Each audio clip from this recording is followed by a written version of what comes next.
and then force the Pharaoh's Financier to, oh, never mind, we're just doing it with everything else because it all kills anyway. But point being that at minimum taking 4 damage here, could be taking 5, could take 7 even if they wanted to. Yeah.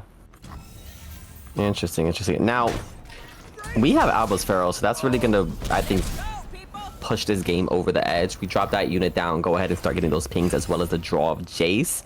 In terms of Amphi, I'm not sure what kind of top deck we're looking for. If anything, most champions.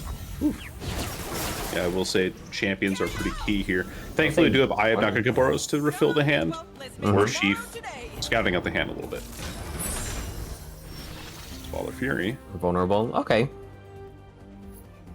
Do we value the draw over hitting the Nexus? I feel like that's honestly a really tough call.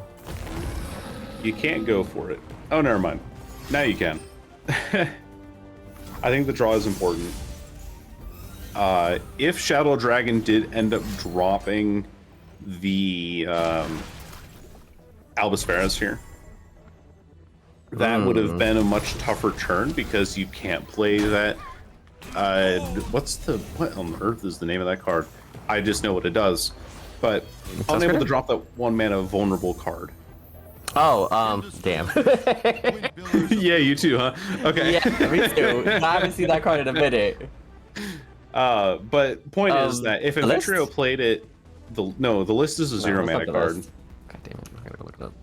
All right, well, let me know when you find out. I will. Because if they do end up pulling one of the units vulnerable out of the way and sacrificing the Father Fury for that round, that allows Pharaohs and the rest of the board to go through for all of the overhead extra damage. Because it's hitting for 5 right now. Yeah. So that's, no small number. Down to 3 HP, which Shock Blast, scary number. Also can't play Spirits Unleashed because it will damage your own Nexus. Oh, never mind. Might as well, shoot! Unleashed. If they got it, they got it! If they have... We stole one already. Yeah. That is... I need to stop bringing up stats. What you mean? Oh, never mind, I understand. I mean, this is just one of those occasions, right? This has been a very close match. One player on 2, the other on 5. We have another Spirit Unleashed. Do we play it? We do. No, we're wide swinging. We're just wide swinging. Oh no, never mind. I'm over here bugging. I forgot spawn goes on spawn. Down to 1 HP. Wait a minute. Hold on. Okay. Oh, the single combat. The top deck. Wow. So if they went down to 1 HP, if for whatever reason Shaddoll Drgn didn't play Albus Pharaohs here, it was a Spirits Unleashed lethal. If Anfitriao found another champion, it would have been curtains for Shaddoll Drgn. But instead, no champions were found for Anfitriao. Wow. Shaddoll Drgn wins the unfavored matchup. That was spooky though. We got really low. Very. And we ended up getting cards taken from us. Like the Mystic Shot was big. Right, it was just the fact that we were able to, although Lux died, we did manage to proc Lux to get the level up going, and then get that Sejuani off the field. Because if Sejuani stayed, that would have been a problem. But we got it. It was a very close match. Both players were making sure to remove what they needed to remove, be patient. What the case may be. Shaddoll even going as far as saying, "Hey, I kind of can't afford to save mana. I need to play units. Even if I don't, I end up playing 6 cost spell later." At least I'm preserving health and I'm maintaining this board before it possibly gets big with Spirit Unleashed, what we saw came in later into the game. Yeah. We are going to be running into the final 3, Kai. The final 3 of the Eternal Championship. It's Trust, Proc AI, and Shaddoll Drgn. These are some players. They've been killing it throughout all of our tournaments for the past month. I couldn't think of a better trio to represent the finalists of this tournament.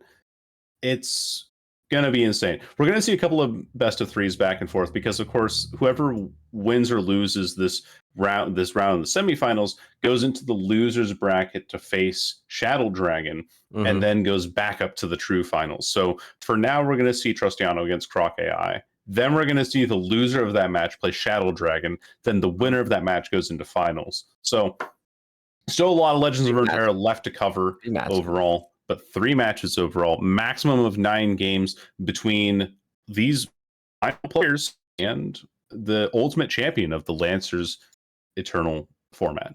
It'll be man, really fun to see how things unfold here. It really is. Let's take a look at these decks, right? Trust, tried and true. We've seen Trust come and go. Made it top 4 plenty of times. We have Jax Ornn, J4 Vayne, Teemo, Zoe. Croc running Karma Set, Shaddoll Isles Virgin, Samira Seraphine, and Rise. We already know how powerful Samira Seraphine and Rise is. We've seen them win in, a couple of the last opens, right? They managed to get all the way to finals. What do you ban? I feel like if anything, I'm inclined to ban Rise because we know how Rise does against mid-range decks like Jax Ornn or J4 Vayne. And, we simply just have to suck up the Samira Seraphine matchup. Because I know Jax Ornn can go into that, right? It's not the worst matchup that you can be in. Still tough. I'd say that Trustiano's lineup looks like it can pressure Samira Seraphine enough to make it to force it to have answers, to force it to try and block with its units and all. And Teemo Zoe can actually just go right underneath that. Croc AI does manage to get the Shaddoll Isles Karma set through. Okay. So that is a deck that I was expecting to come through. And Trust is on the J4 Vayne, so hey, so far so good. I think Jax Ornn might have gotten banned just from recognizability alone. Yeah, I'd say I'm more inclined to say the Rise ban because it does beat Jax Ornn more consistently. Yeah, but then Teemo's it's a tough call. I'd say Rise as well though. Yeah, that's what I'm leaning towards. And then in terms of this matchup, I feel like this matchup isn't too bad. Now, something I do want to note, Croc does have the Unworthy Soul, which can destroy the scout equipment, which I think is going to end up being incredibly important later on. Either that or to being able to kill Anaka. An Overwhelm unit as well will be... Or another Overwhelm equipment, rather. The Fischl Whack. That's the one. That's going to be the one that's also important to look out for. Vayne has found no Vengeance mana for Croc AI. And no such thing as Soul Harvest either, so that could be a free drop here, depending on how Trust wants to play around this, but Trust doesn't know about Soul Harvest, doesn't worry about it. Open plays the Vayne.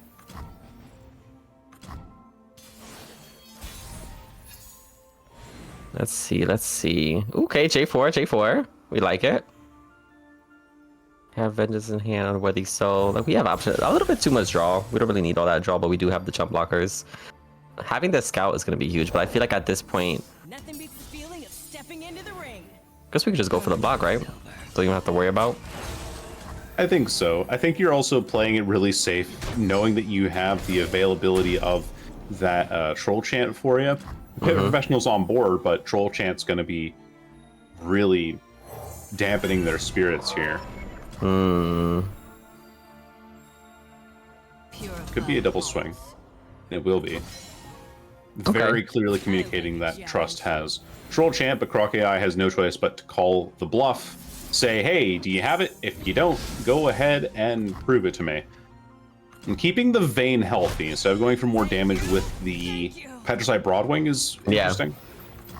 But I think that makes sense. I like it.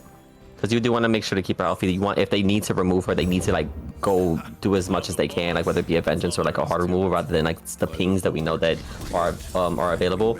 Now, again, this equipment's getting large. We do have the Unworthy Soul to get rid of it, but are we going to be able to? Vayne just needs 2 more swings to level up. And she has them. Oh no, she doesn't yet.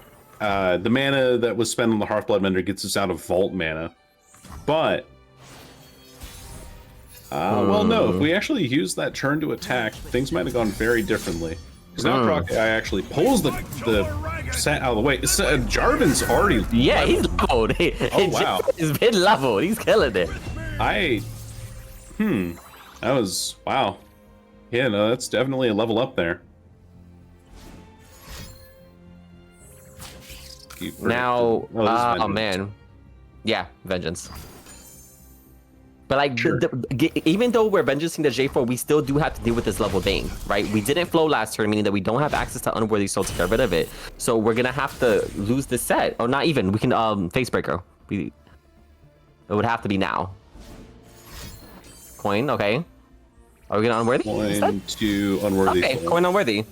Yep. Oh, I see. Because what? Possibly try to play around Tumble. You reset the Vayne. You get rid of the equipment. Yeah, okay. I like that better. Hit it for 4. Crocayao's on 13 HP. It is mildly important. Fish fight, no mana left for the Karma set variation. So set is just outright dead. Will be revived by a Rekindler if it's ever found.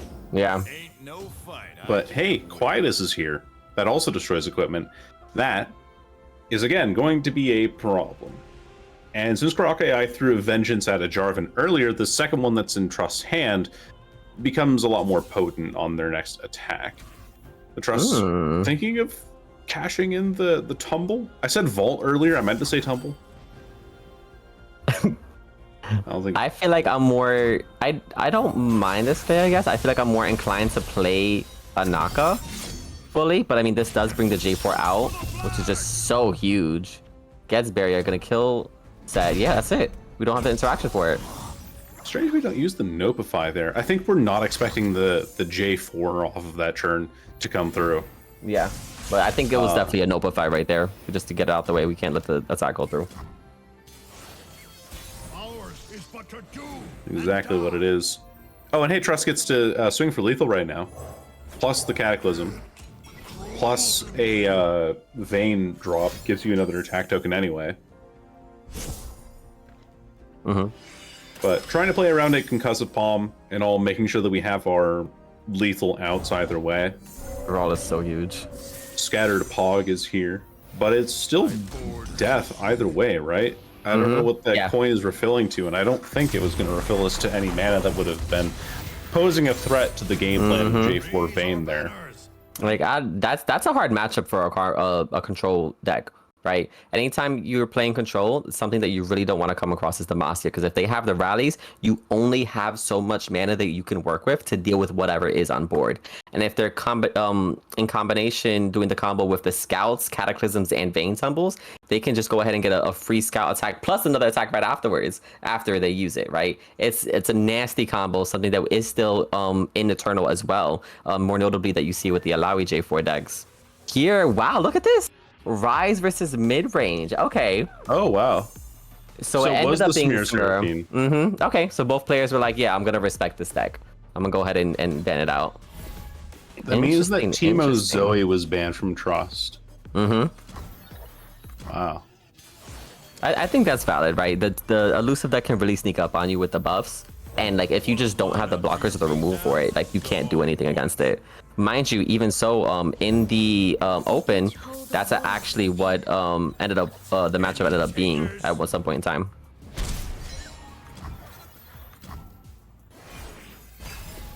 Production, we do have the invoke. Thank you. No, I really want. They're predicting the invoke from the right here. That's actually funny. There you go. They were on it. They were on there. They were ready. You telling me you got a script, production? Huh? The future? Predicting the future? Don't mention Trust wins this whole thing, but you're not supposed to say it just yet. That's crazy. You better hope Cast the Curse doesn't get you for that. I hope to God it does. Stand you. Content, always for the content. Always for the content, baby. Okay, we have a really nice hand. I like this. We have some really beefy forge units.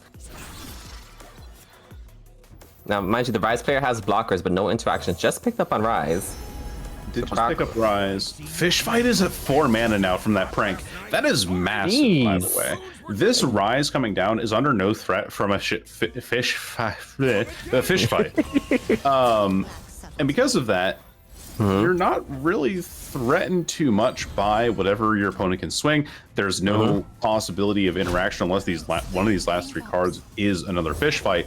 But if one of the last 3 cards that you have is a fish fight, that's a really bricked out hand. 2 fish fights, no forges, no other options available for you. That kind of sucks overall. We're getting a Jax level up here.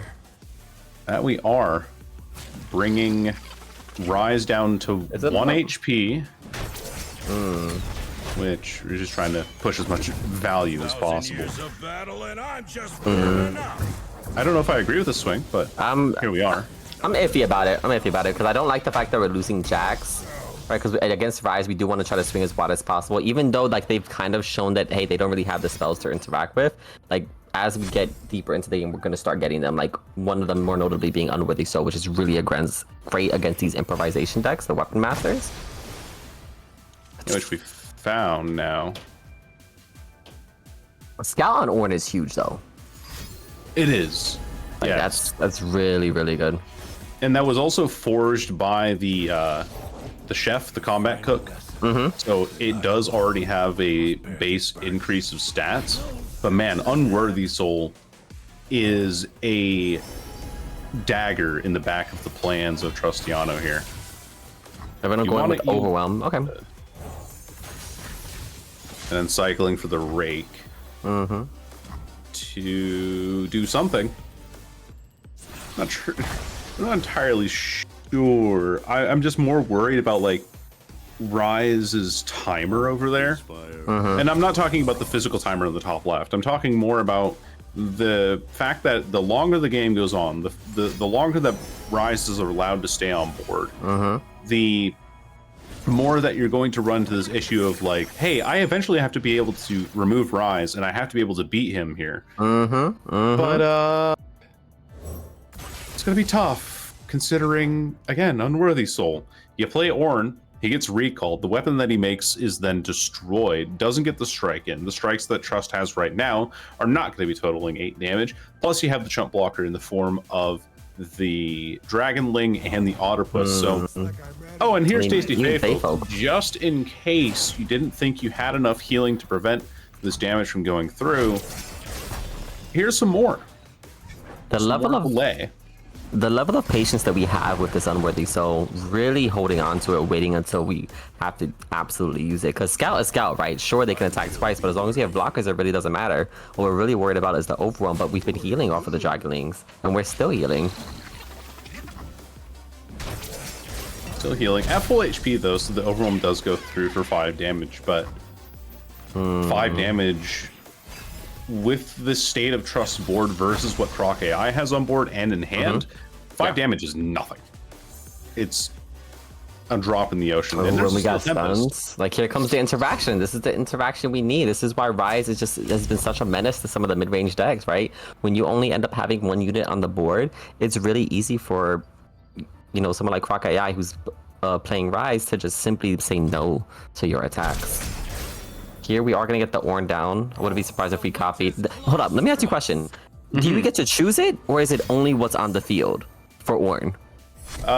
For Ornn, it's what's on the field, or if you click done, you get the strongest weapon in hand.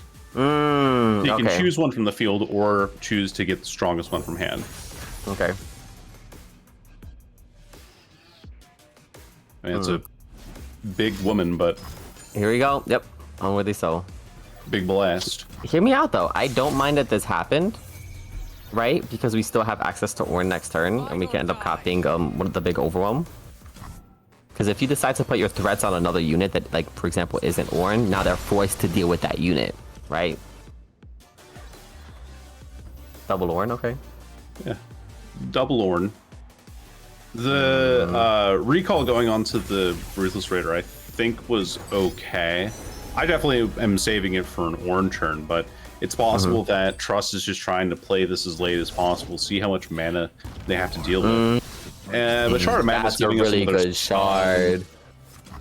That's like one of the most important shards in mid-range. I made this hammer. It was so good I named it. Stuns and Frostbites. Worst nightmare of any sort of mid-range list. Absolute worst nightmare. Now, the only thing is we can't do it now, right? So This Orin is gonna eventually get incredibly big. Oh, massive. Okay, goes with it. Decides to take 4. Well, 8, I should say. That's a bit spooky. We're taking a lot of damage. Yeah. Place your bets, though, and Rise's Realm Warp does give us the option to look for more delves. If we don't top deck one now, nope, we don't. Frostbite's really good. 3 Sisters. That it is. Oh, 3 Sisters to get the Obliterate is. Oh, another Unworthy Soul. Oh, Another 2 one delves.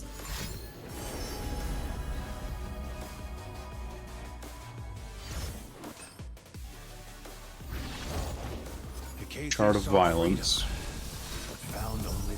Draw more cards. Draw into another one of those shards with the delves there. There we go. Level up. The Rise level up to get the stun again, to draw another card, to hit a unit for 2, which is going to hit the Ruthless Raider. To then also get another Delve into the Past, which is guaranteed to get the Shard of Reverence, to get her mana back, to then get another Delve into the Past. There's so much happening. I think Proc AI actually has lethal here. Oh, man. Proc AI has lethal here. Because you play Delve into the Past, you get Shard of that's okay. Well, missed on lethal, but you play Delve into the Past because you're at 5 mana, right? That brings you down to 3. Then oh no, wait, no, you're still actually no, you're 1 mana off. Never mind. Wait, you're 1 mana off. We leveled up the Orin. Wait, what? The god of the forge, you got it. I can't. That's something I can't agree with. That's spooky now because this next open swing is going to be pretty devastating. Like in that sense, we keep the keep the Dragon Link back. We don't want to swing with it. I mean, I guess you have stuns and all. So okay, I was 1 mana off my calculations. My apologies. Okay. Because I thought you had enough mana to play. You play 2 mana, you get the Shard of Reference guaranteed. But then you have to play 2 more regular Yeah, you need base 2 mana. more unit mana. Yeah, in order to So play then the next you're room. 1 mana off for the last. Oh, we have challenge. That's actually huge. Challenge is massive. Now they're gonna be forced to spend more mana on another unit. Troll Chant. We don't want to play any unit. We do want to go for that open swing. Already has Overwhelm. Not dead. Not dead. What? Stun, recall, stun. Yeah, we have plenty. Yep. We spend everything. Destroy, build, destroy. I don't know, that was like a mantra for some kid show back in the day. I can't remember what it was. What kid show was it? It's like on the Discovery Channel or something. Mm-hmm. It was about like demolition or something, but it was just kind of introducing, oh, here's how things are made, and then we're gonna break them to pieces. And you, as a kid, you're just like, yes, yes. It's like dropping a big sheet of ice kind of thing. It's extremely satisfying. That's 4, 5, 6, 7, 8. We could have did a total of 8 damage. No, hold up, I'm bugging. Yeah, we could have done a total of 8 damage if Trust decided to cash in the Fury of the North. Onto the unit. Not lethal. Oh, okay. Oh, wow. This is big. This is big. That actually could buy us a turn if we don't have if we don't draw into another Rise. No deny. Okay, we know 2 more Rises in the board. We already used 1 earlier, so it's in the deck somewhere. Ornn can still come down as well. Mm-hmm. What's the top deck? That is not Rise. It's not Rise, but it is a stun. Mm-hmm. Still looking for him though. More delves? Oh, that's a lot of delves.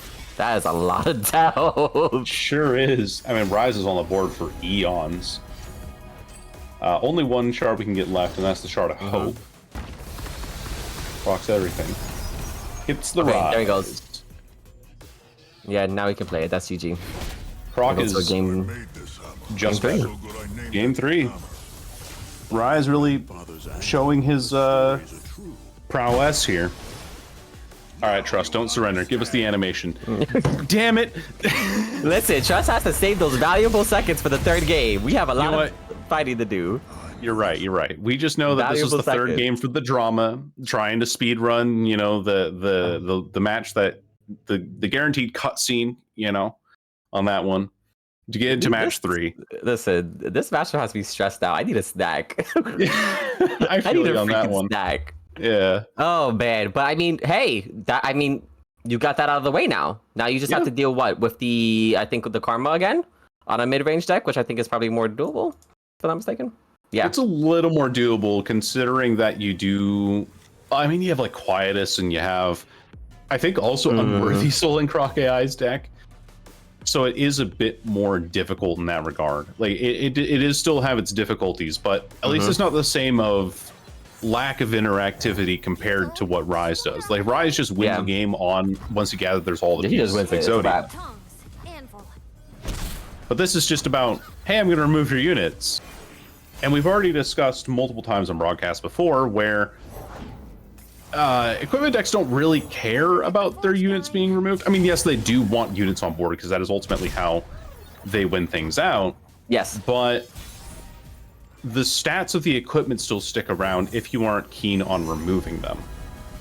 Wow, Upcycle Break getting buffed twice here is massive. That's really good. Definitely pull the Quietus here, though, unfortunately. Fuck.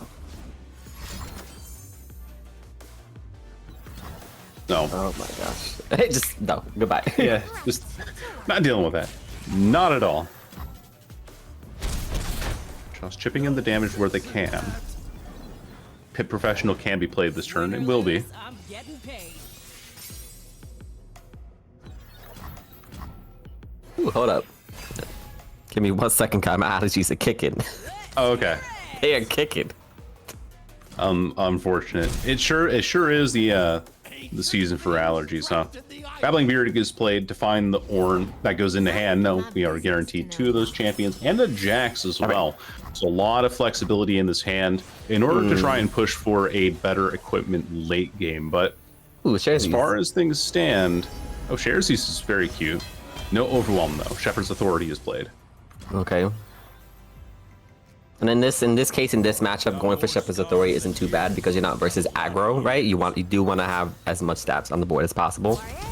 Right. You could use a drink. No mana for Vengeance. We can draw. We could play set afterwards if we decide to do nothing here. Which I guess we're not really in a danger zone per se. I feel like we're gonna cash in on this Sherzies right here. Wait, no, can we? Or am I bugging? Sherzies. Yep. What's giving Jax quick attack? I think it's the equipment. It's just light. It's just light of Acathia that's giving quick attack. So if you Sherzies the Shepherd's Authority off of the Innovative Blacksmith and give it to Jax, Jax does positively trade into into the Pit Professional there. Okay, you just won't get as much damage. Okay. Yep. Interesting. Sherzies has some weird interactions. Yeah, it does have some weird interactions. I've had a few where I'm just like, not sure if that's what I should have did. Fish fight catch, okay. We get a new unit.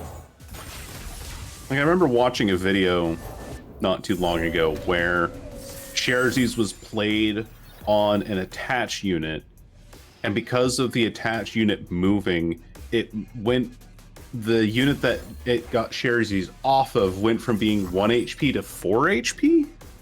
I have no idea. I've gone back and looked at that clip multiple times, so I have no idea how it works because Sherzies again has weird interactions, but that might be something that could be played to an advantage. And the problem with it not being a fast speed spell is that you can't like preview it and see like, where does this go wrong or where does this go so right? Beefy Ornn, but we are gonna see the swiftest vengeance. Yep. Get that out of the way. Rip of Velcro. Now we do have a second one, which is really good, right? Yes. All of these trade. Probably trade these 2 units. Taking 3. I don't know. This is risky here. Like I understand we want to get a positive trade in, but I'm more inclined to get the trade in. We have a second set. We want to be able to activate that passive again, where we get barrier, so we won't die if we have to drag something. Sure. Yeah. Parts made whole. Okay, we got some draw. Rekindler. Ah, that's what we were playing for. The Rekindler, that top deck. Croc AI just knew out the gates what they had available for themselves. This is spooky, right? We can Quietus this Ornn just to get rid of the equipment. Well, it is karma, so it is spooky karma, one might say. True. equipment to be removed, like you said, with Quietus. But the funny thing about removing that equipment now is that it does give Ornn the ability to play catch now. You can block. True, true. And no get catch. the punch with the Shepherd's Authority. Interesting. I would have. That would have been a level up. Mm-hmm. Yeah. Wait, am I wrong in thinking that? I guess if you play it before you if you play it before I need to look you at it. Hold on. 5, 6, 7, 8. No, yeah, that's right. Well, I mean, I know the math is right on the strike for Ornn, but I'm wondering if you play Shepherd's Authority with catch before you commit the block, does that make it so that Ornn actually just goes back to your bench and then you can't block with him? Oh, Step into the ring. that's true. That is. I think you're right. You're right. Okay. It'll push him back. I completely forgot about that passive for that freaking weapon. It just makes you cannot block. You're just like, it's 3-2 in stats. It's so yeah. big. I was like, yeah, we got the level up here, but no, it's the freaking Shepherd's Authority. You can't block. Yep. Trust may look like they're throwing units at Set Karma, and you'd be correct, they are doing that. But the thing about them throwing these units at Set Karma is that they just want to keep applying that pressure. It doesn't matter if they get negative trades in terms of stats at some point of the board. The only thing that matters is that they're able to rush their opponent down and try to go for as much damage on board as possible. But the problem is, Set's leveled up, so that gives you an Obliterate, which means you lose the weapons now. Karma is on board as well. It's mana 9, you're going to be at mana 10, with no fish fight available, and also representing a possible deny from Karak AI. So even if you did have it, you would be in trouble, quite simply put. And this is not looking good for Trust, because we have finally passed the point where weapons can be critical, and Karma is just here and in high gear. In fact, Ornn is left nothing but a smear in the pavement. There we go. Getting exactly 3 mana back, obliterate the Ornn, get rid of the equipment. At this stage of the game, this is going to be really hard to come back from. We still have second Ornn, we have other units. But the fact of the matter is, we have access to all of these coin generators in this draw that is just going to allow Karma to just pop off. Not even I know what I'm cooking up. And refills so much of that mana. A 6/4, yeah, this is pretty nice stats. But now with the set obliteration just ever looming as a threat, and the Karma level up with full mana as well, banked all 3 spell mana to give us 13 this turn. We're going to see Karma take about 3 turns before it ends, and that's if Trustiano doesn't surrender this match early anyway. I'm trying to see it. Like, I'm not sure if there's any. I mean, we can draw, right? But it doesn't necessarily mean we're going to hit what's necessary. I mean, the obliteration, I feel like, is the most important thing. We don't even care about what's in our deck anymore now that we have these 2 champions on the field. And all we have to do is just keep getting rid of these bigger the starter units with the equipment. By the forge we create and we mend. Harplementer to give us better stats, but just goes for the surrender anyway. Surrender. Yeah. GG's. Now, Trust is not out, right? This is double elimination, so Trust will be going down to the losers bracket, and that is where the knockout will be. It's going to be Trust versus Shaddoll Drgn. So I don't know how much this matchup is going to be in favor of who, right? Because we already see what Trust is bringing. We have the Jax Ornn, the J4 Vayne, which I think is probably the strongest deck out of them. I want to say it's the strongest deck. Would you just argue that the J4 Vayne is the strongest deck out of the 3 that Trust has brought? Because we have Teemo Zoe and we have Jax Ornn. Because I know Teemo Zoe can do things, right? It's elusives. I will say J4 Vayne is the one that does feel the most consistent. And that's strange to say with Jax Ornn. But the reason why I say that with Jax Ornn there is because Jax Ornn does feel very reliant on its equipment. And when you're no longer allowed to rely on that equipment, you kind of fall behind. We saw that in that Karma match just now, where the Vengeance was used to remove the unit. Sure, you get the equipment back, and that is a boon in a lot of other matchups. But once you get the set with the Obliterate on board, once you get the Karma down, and she's able to just continue duplicating spells, you run out of steam around turn 8 to 10 and lose that matchup accordingly. Yeah, and Trust understood that, right? We saw how Trust was just swinging, a complete wide swing, even if we were losing valuable units, for the simple fact that we need to try to rush our opponent down. We need to make use of the weapons that we do have available to us to try to just deal as much damage as possible. Hopefully by turn 7 when Orange comes out, we are going to be able to swing in for that lethal round. And in this case, right, we are versus Shadow Isles. Something that mid-range kind of struggles against is you know, hard removal, whether it be the set Obliteration or a simple Vengeance or even Ruination, right? These are really strong cards against a deck that is really trying to really build out its board with really strong units, and then suddenly you wipe it, it's like, I gotta restart. And these units aren't cheap either. Ornn, 7, Hearthblood, like, I think 5? You have some of the other ones, 4, 3. Like these are, you can't play. It's not like your aggro where it's like, oh, you know, let me play pirate aggro and like suddenly I refill my entire board. Or I guess more respectively like Bandle City, right, with the mayor or like those Tristana decks that are just able. So yeah, you wiped everything, boom, refilled it all back up with some really cheap units, right? It's tough. That it is. I'm looking at the regions for this championship. There is one region in this tournament of 15 people that has 0 inclusion. Can you guess what it is? 0 inclusion? Bandle City. No, Kai, where'd you go? No lagging. Code Red, emergency situation. No. It's okay. All right, Kai will be right back. The next match is going to be, again, Trust into Shaddoll. It's going to be a doozy, right? Ooh! And ended up keeping the Zoe Teemo up. So it's going to be Elusives into Trust's, I believe this is the Vayne J4. Yes. Vayne J4. It's going to be a really strong deck. Now, I want to say this, in terms of, like, oh, my fault. This is the Aphelios version. Never mind. Sorry about that. No elusives. My internet just stuttered there for a bit. But we're back. Had a little bit of a brief crash. Hi. Yeah. No. I had a moment to think about what is this? My answer as long as I thought you had to think about yours. But what region has 0 inclusion in this tournament? Bandle City. Correct. 0 decks are bringing in Bandle City. Enough. Oh wait, no. One deck is bringing Bandle City. My apologies. Which one? It is a Katarina Poppy Ziggs list. Hey, yo. Where on earth is that? There it is, by Lout. He was knocked out round 1, unfortunately. But Lout was bringing... Yeah, this is just actually Bandle Noxus aggro. Yeah, spicy. Katarina is a 1-of. So it works. It is definitely spicy. But not spicy enough. You cooked with the wrong spices, chef. Get him out of here. Spices. Now, before I was being a silly goose, I thought this was the elusive deck. I got excited, but it is the Aphelios Zoe instead. No. Oh, good. We get to see Zoe playing. Now, I feel like the favor is in Trust, right? Because we do have access to Vayne and rallies and things like that, and these really big units that, you know, this Piltover Drgn that can't really deal with.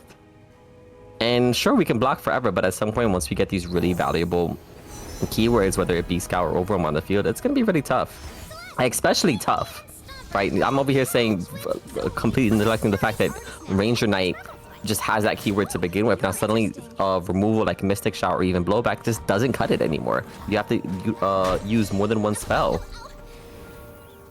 That's not something you necessarily want to do. Not at all. I think the way that Shadow Dragon potentially wins this out is via burn. We do have 5 points of burn in hand at the moment. And that is a way to get around the stats and a way to get through things. I mean, that's the reason why Teemo Elise does really well into the Samira Seraphine list, is because sure, you have Plaza Guardians and they're really big and intimidating and stuff, but you can't protect your face quite as much. And Trustiano's list also can't protect their face quite as much.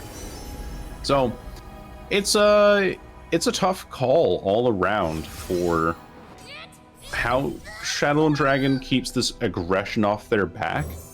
I think there's a way that you keep chump blocking, but eventually this hand that Shadow Dragon has is going to run out of value because we're not seeing any champions or ballistic bots, and that will prove to be it'll prove to be a problem very soon. In fact, it's proving to be a problem right now. Yeah, bye Vayne.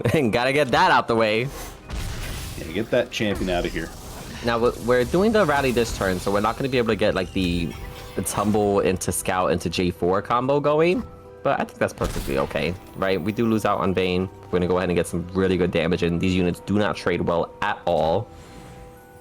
We're short 1 mana for the Crescent Strike. Yeah, not great options all around. Going to be a double block with, well, actually just a single block. Brings the combat cook down to 1 HP. Zoe's at 7 out of 10. That's pretty fast. Like, that's fast. We're only on turn. What turn is?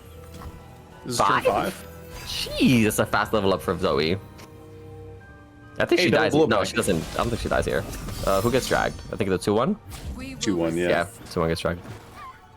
One of those, and it's a scout attack, so Shaddoll has to consider at what point they can keep staving off damage and at what point they should start blocking it.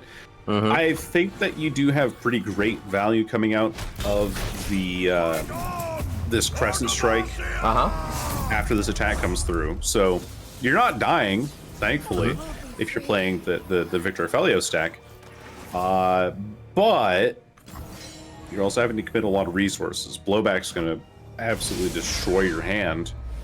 And now what? Sure. Combat Cook comes through. Gets a lot of damage. You cannot hold us down. Whoa. I mean, because J4, like, with J4 being level, we're going to get access to the Cataclysms. And even though Zoe does have a spell shield, we just keep it pushing. Keep attacking, keep attacking, keep attacking. Giving other units to latch onto for Cataclysm also doesn't feel all that great. Big fan of the Equinox here. Removes the Scout and ToF. Ooh. Scout and ToF gone. Still a beefy unit.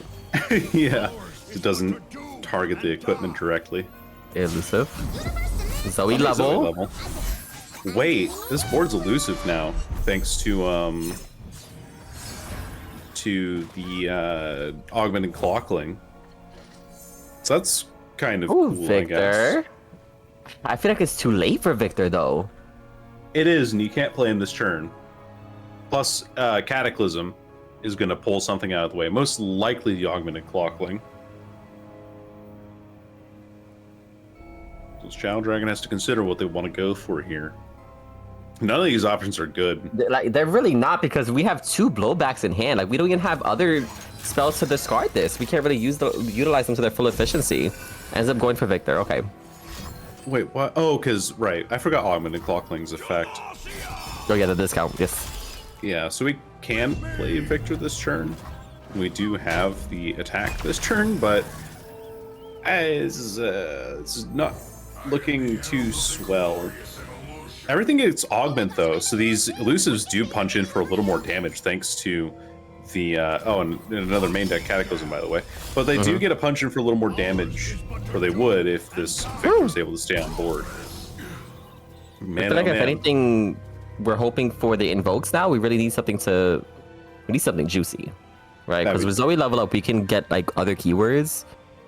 Twin Sisters, the Celestial Sisters will get Lifesteal and Elusive. That could probably extend us. Oh yeah, the Golden Sisters. Yeah. It's Golden and Silver. Yeah, Golden and Silver. The Sisters. That's all we know. These 2 units having augment is really good though. Yeah. Inspiration, Messenger, Great Beyond. Probably the Great I think Beyond. you take Messenger, honestly. Messenger? Nope, I'm wrong. I'm looking at this. I know it's the hand. It's just, but I mean, I feel like this rate, like we know they don't have a. I mean, we typically don't know that, but the Shaddoll, it doesn't necessarily have to play around rally too much because we took away the scout, so we don't have to worry about the Cataclysms into scout rally. We are able to block this, only taking 7. But even so, the spell shield can be taken off because we can Cataclysm, and then that forces J4 into the battle, which means that Zoe is now forced to block. Oh, that's interesting. Now, if you were to remove the Zoe somehow, then the Cataclysm wouldn't go through. Shaddoll does block it. the good thing about Zoe, or the whatever thing about Zoe dying here, is that Zoe's effect is a Nexus effect. Mm-hmm. So this means that any sort of unit that gets played now shares all of its keywords, no matter if Zoe's on board or not. Blowback is consumed here. Troll chant to keep Jarvan alive. He's only taking damage. Not too bad, not too bad. Goes down to 4. But here's Innovative Blacksmith, and really just crushing it now. Oh man, oh man. Now this Great Beyond has Elusive and Spell Shield. Currently an 11-8. Wait! But, no, it's an 11-8, but it also... Oh, but it gets challenged. The Cataclysm, even though it takes the Spell Shield off, you have to block this. You have to block, you have no choice. But guess what? We have 8 HP, we have Pale Cascade. We use Pale Cascades on here. I think this is GG. There's no mana for Trust to buff this this unit up, the Ranger Knight Defector. Yeah, so but I don't know way to do it. And Fury Sword gets even more. Wow. Okay. All right. That so I was looking at the messenger nutty. thinking we need more cards in hand, but now at that rate, no, I mean it makes sense. Like you think you have this card, okay, I need to go maybe get some more cards to dig into my deck so I can use that discard to go for the burn. But in Shaddoll's position right there, it's like, okay, leveled up Zoe. I have access to Invoke. I need something really big to end, right? Because Zoe was able to stay on the field so long, that means Celestials were being played. With Celestials being played, that means something like the Great Beyond is being buffed. So at that point, it ended up just being perfect lethal, right?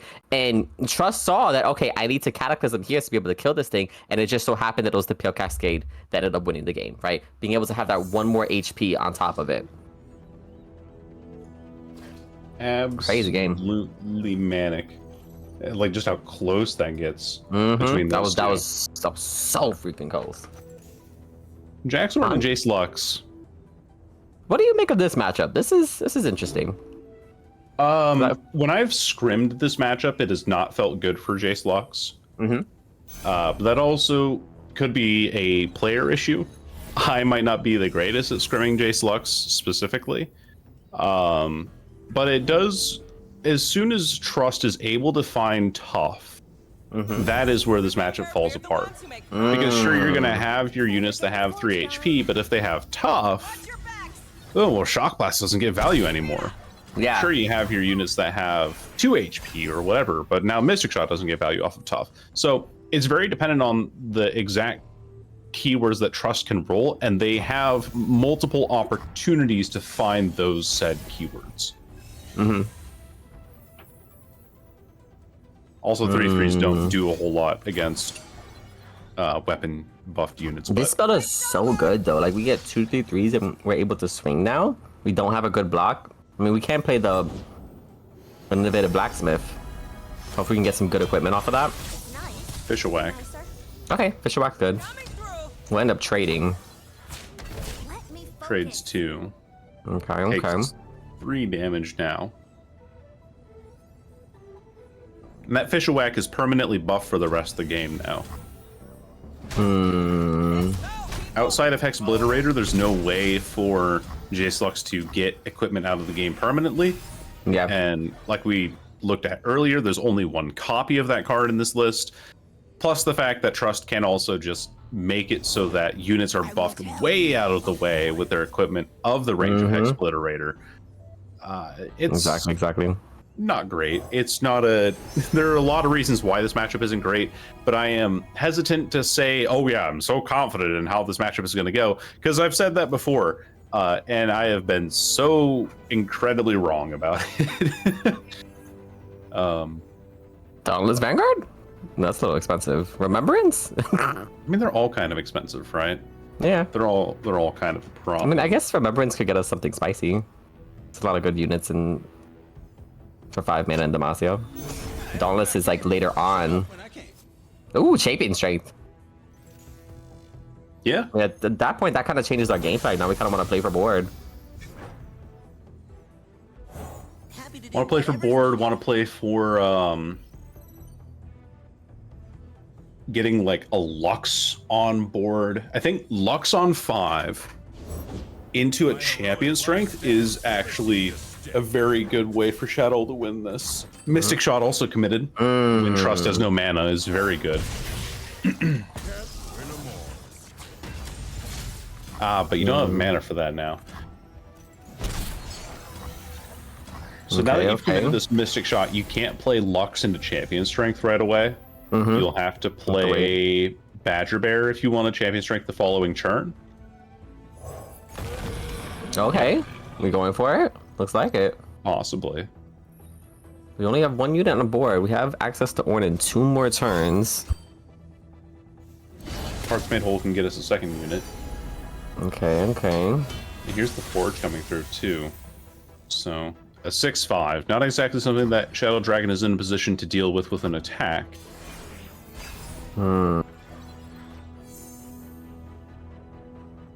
you just take the full 10? Oof. That is a terrifying thought. Okay.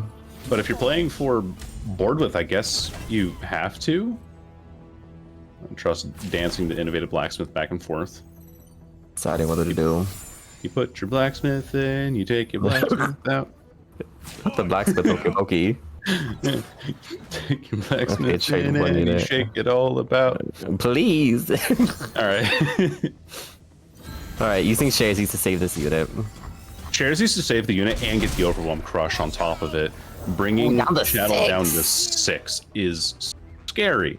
Lux is on board though, and we can Champion Strength the next turn. So not exactly playing it for now, playing it for a little bit later. Might not even be playing it for the next turn, because playing it on a attack turn when your units are already not attacking well into the board doesn't seem like the right idea. But maybe you throw the Badger Bear in there for an attack, and then say, oh, I also had this Champion Strength in my back pocket the entire time. Oh wait, no, I forget it gives Scout. Disregard. And 4/4. So yeah, that's just Scout right there. That's pretty good. Oh my gosh, here we go. Now I feel like if it was, how do we go around this? We have cheap units, right? We can play more blockers. Correct. We have 18 HP. We're gonna heal up for another 2. We can trade one of these units.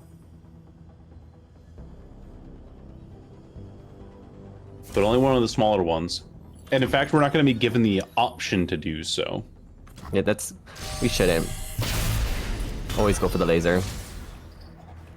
We have to play another unit. Okay, I like Ionian Hookmaster because that's 2 mana, and if you need to play Jax, you can. Because this is a swing. That is... Yeah, and it's a Scout attack too. So now you have to play another unit, which is going to be the Jax, and then lose the Jax immediately on the attack. But does it even matter? Because if you play Jax, you're lethal at 12. Hold on. Need to see. Do we have access to no troll chant? 0 Oh troll wow. Champion Strength. Exactly. That Champion Strength was vicious. You know what the line was? It was taking the 12 initially, keeping another 3rd unit back, and then playing the Jax. You would have had 3 units, I think, if I'm doing my... No, I think you would have been on... You take 12 as well. I have to look back at it. Either you lived, or you just straight up died. I can't remember. I have to go back and look at it. It was a game of fine margins. Yeah.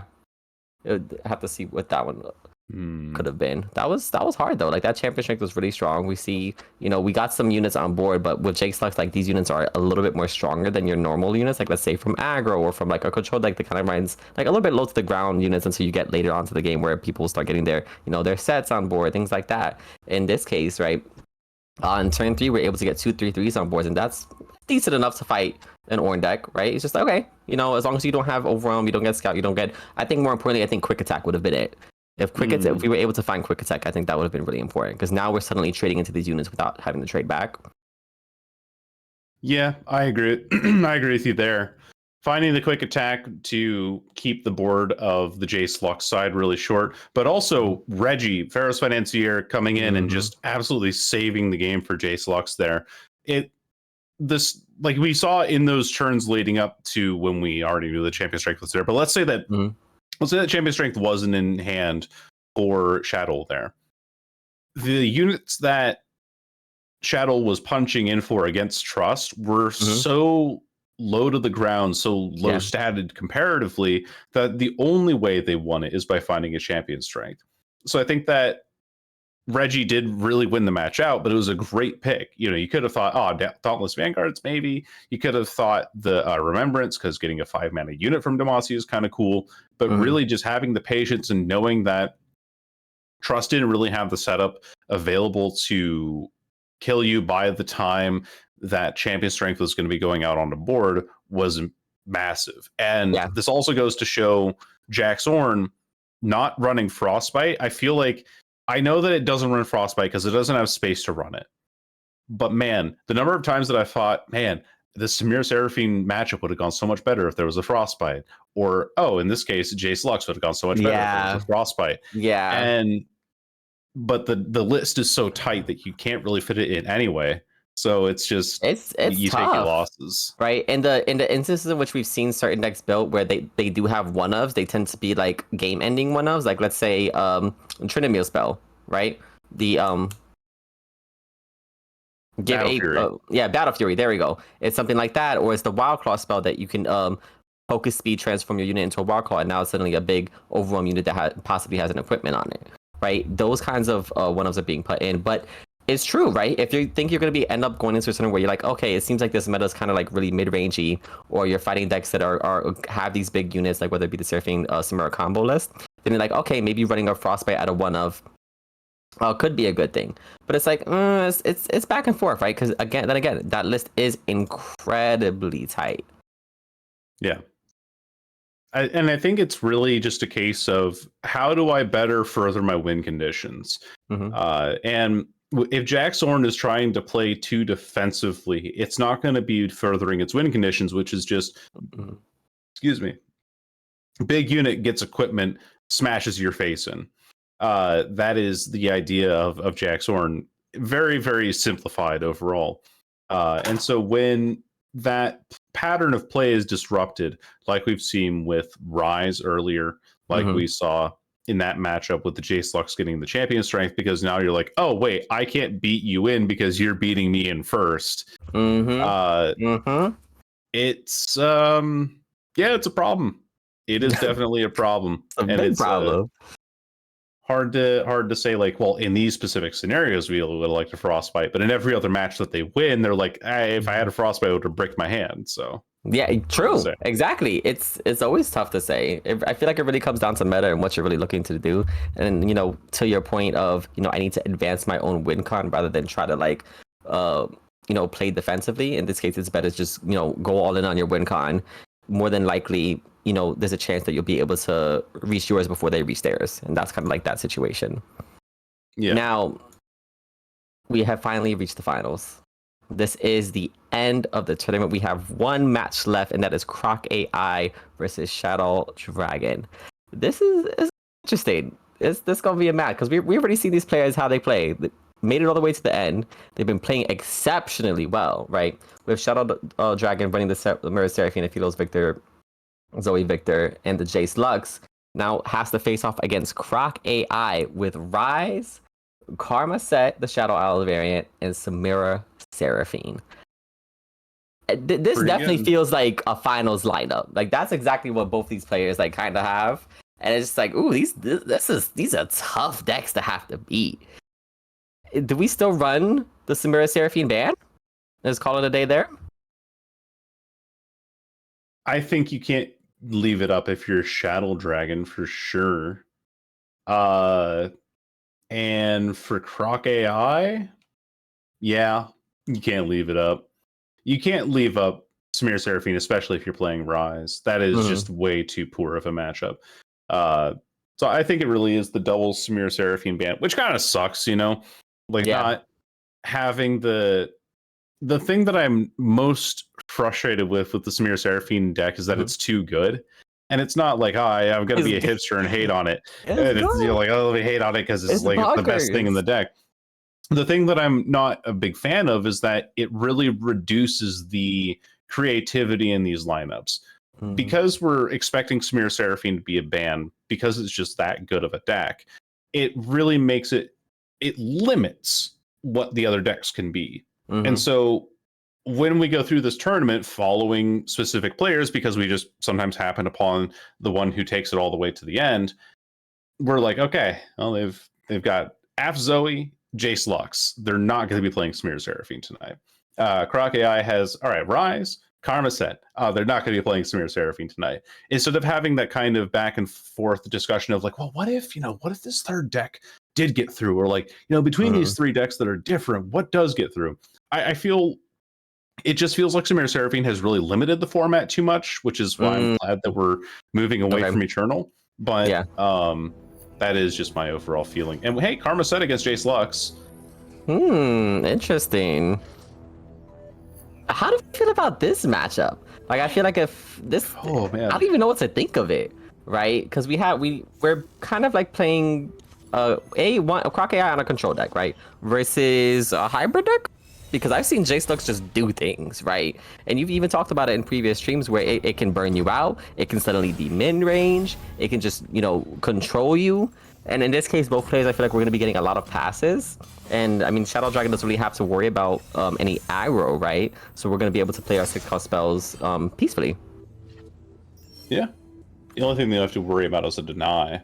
But in some instances, like that formula, you can't deny all the 6-mana spells. Obliterator is the 1x that is in Shadow's hand, so that can be pointed at a champion.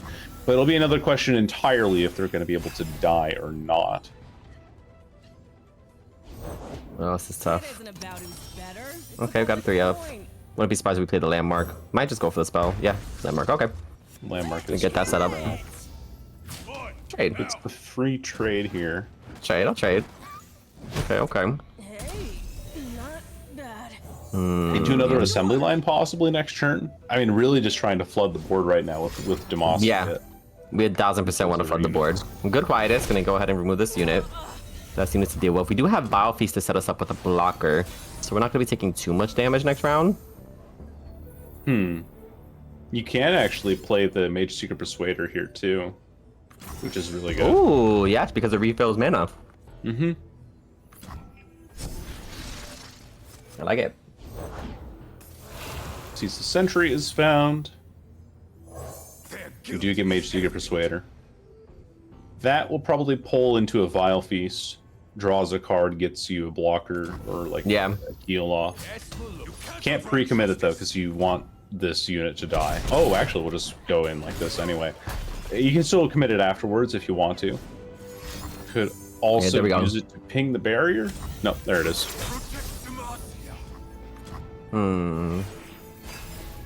Lux is coming out. We do have Vengeance. Now, in this matchup, are we more afraid of Lux or are we more afraid of Jace? I feel like it would be Jace because we can only deny one spell once he's leveled up.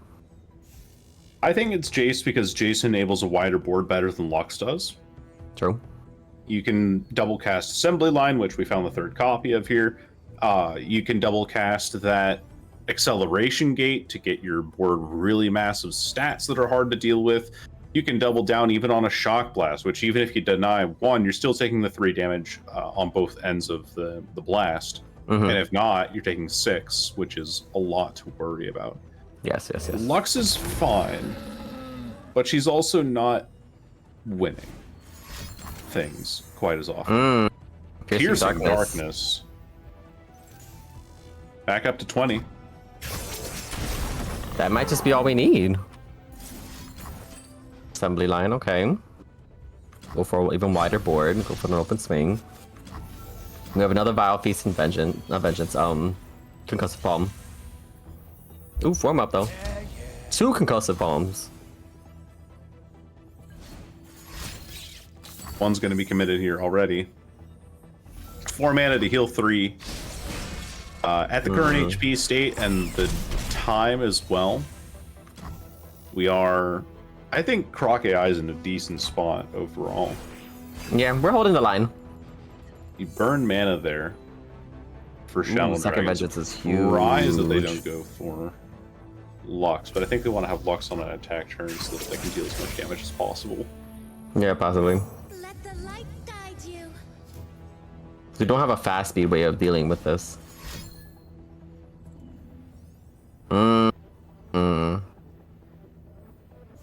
They're gonna play it? You technically do have form up Mystic Shot single combat if you wanted to go that route. I guess true, we could. The Shock Blast on the Scattered Pod to face is probably your best option. Ooh, Nope, Hex Obliterator. Obliterator. Interesting. Oh, Croc's sitting on exactly deny mana. It's so nervous for. It really is. Pushing my limits. But I mean, luckily with Jace Lux, right, the spell just has to be played. It doesn't have to be resolved. Right. So artists, we get the level up and we get the laser. And this right here just goes to show, okay, if they had deny, either A, they chose not to use it, or B, they might not have it. So it could be good to go. Ooh, 5 mana. Vengeance. That's why we went that route. Okay. Interesting. I guess that makes sense in, from Croc AI's perspective. It's like, okay, if they have Lux on board, they could burst speed level her, right? And then I would be taking, I would be losing more units. Or having to deal with something like that. But if you like wait till after the fact, and it's like, okay, now I can do this, and I don't have to like worry about other spells coming through. 12 damage is a lot. It's not going to be That is all a lot. of it, though. 9 is a lot. Yeah, because we're reaching that burn range now. Now we're just waiting for Jace. You have to play Jace very patiently if you're Shadow Dragon. In fact, Shadow Dragon just wants to take Croc AI directly into lethal range. Has to burn the Unworthy Soul to prevent the damage from going through. Because that form up gives you lethal via the Shock Blast plus Mystic Shot, given that Croc AI doesn't have any healing. They don't. Pronounce magic. And man, that sure is a board of shirtless men right there. Oh, Jace! Jace is found. But Karma's found. Peace begins. We have slow spells. We won't be able to proc it. Do we have enough mana for Vengeance? Yes. Yep. And I think we even have place your bets.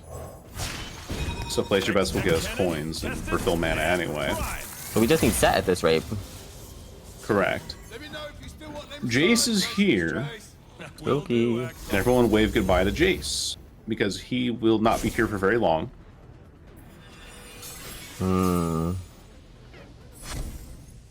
Another Vengeance. That's the final Vengeance. Oh boy.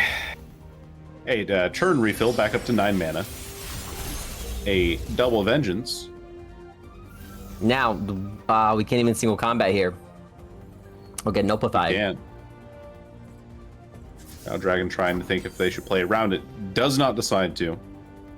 Goes with the single combat. Croc AI gets the Nopify out. Get it out the way. We only have 1 mana now, though. And no coins. Now, we basically need to win next round.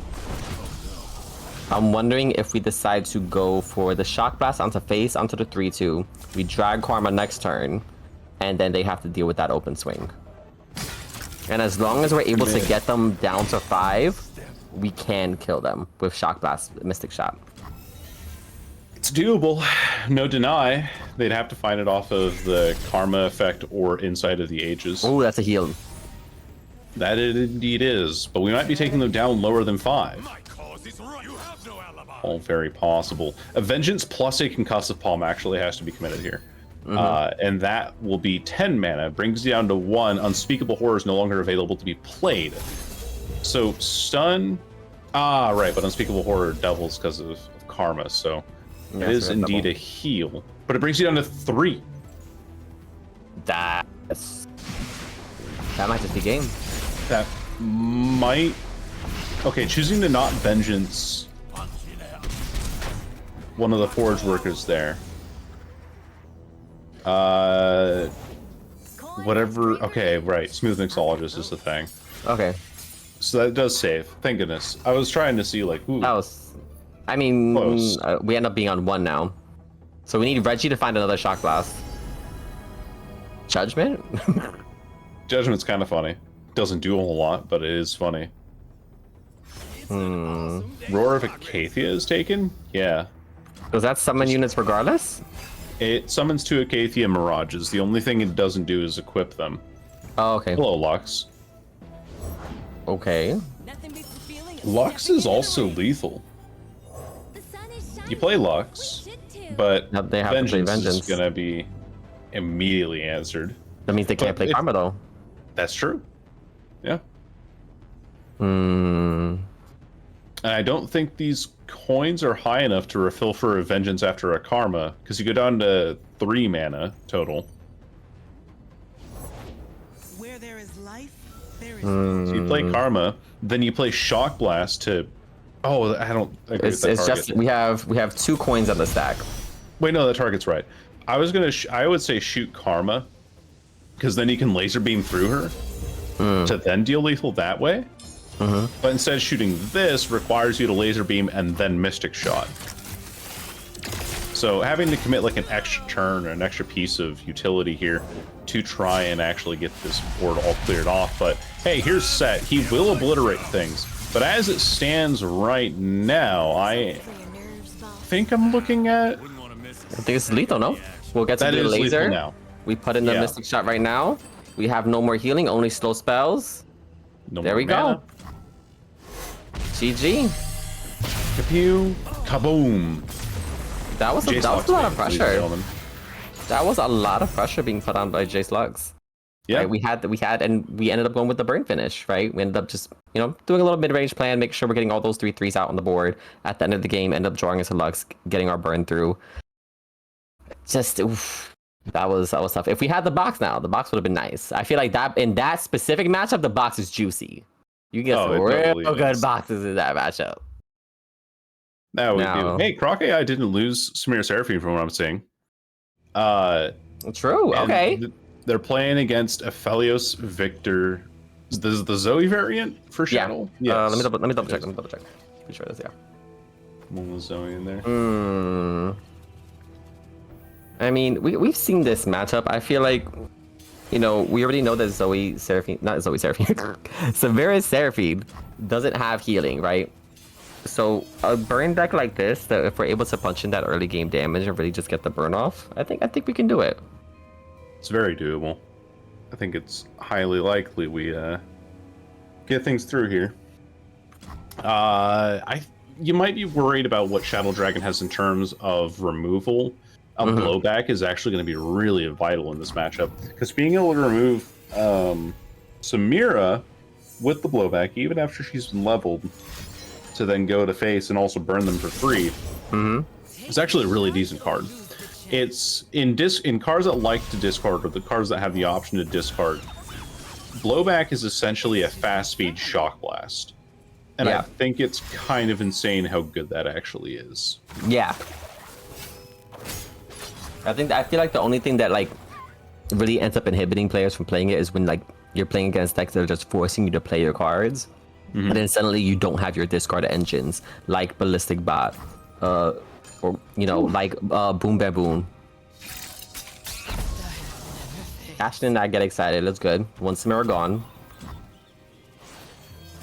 Yeah, even if burn plans like Teemo Elise are really good at taking down these Plaza Guardian lists, if you have the ability to interact with things and can go for a later game plan, yeah, remove the champions. Make sure that they don't get their combo off before you can, and that's basically where that whole strategy comes through.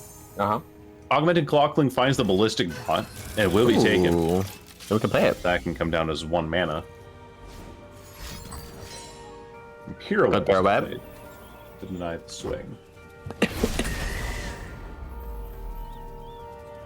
However, what that means is that this Ballistic Bot now goes partially unimpeded, or we'll have to have a second card played in order to make sure that this Flock can kill it. So you're playing with a little bit of fire in the meantime. I'm dying, Kai. Give me a second. Okay. Now you go ahead. I'll monologue for a bit here. Seraphine hits on board, finds Hunt the Weak. Funny enough, a card that we did see earlier in a Seraphine v Seraphine matchup, the Samir Seraphine Plaza Guardians list, and it discarded one of the Plaza Guardians in hand because it is the only unit that you run. Sunburst is thrown out, though. This Seraphine will not be living through anything, not be allowed to. But granted, the problem with that is how it will negatively impact. Well, yeah, no second Seraphine. I was wondering if that high note was a Seraphine or not, and it turns out it wasn't. Welcome back. Lord. You missed Seraphine getting shot by the Hammer of Dawn. That's what Sunburst is to me. I just hear, you know, massive orbital laser. Basically. All right. So what do we have going on in the hands right now? Removal. Don't have the Seraphine, but we do have the combo if we end up getting Seraphine. Ooh. Probably definitely going to cash in the high note here, save Samira. Or the Disintegrate, either way. But I think high note is better. Because you don't have... It can kill larger units if you use the Disintegrate. Yeah. Oh, and this pinging... This already has the effect active. Wow. So pinging the Ballistic Bot here means that they can also Ravenous Flock to remove bot next turn. This is OG. Pretty good value. Hey, Celestial Trifecta, that's a card. Yeah.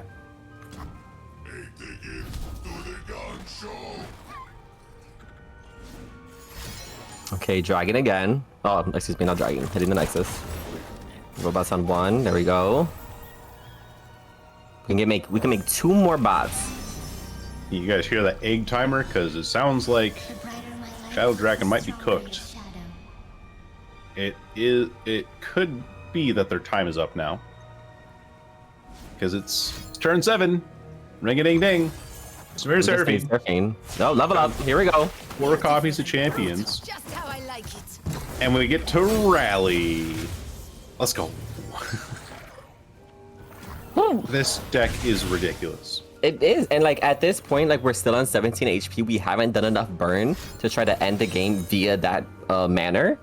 I mean, I guess we can make chump blockers to be able to fight the robots. Given that we got rid of Seraphine, we don't have to worry about too many copies. Of course, Shadow Dragon doesn't know that we both have Blood for Blood and Air Improvement right now. For now, yeah. A shoot and another robot.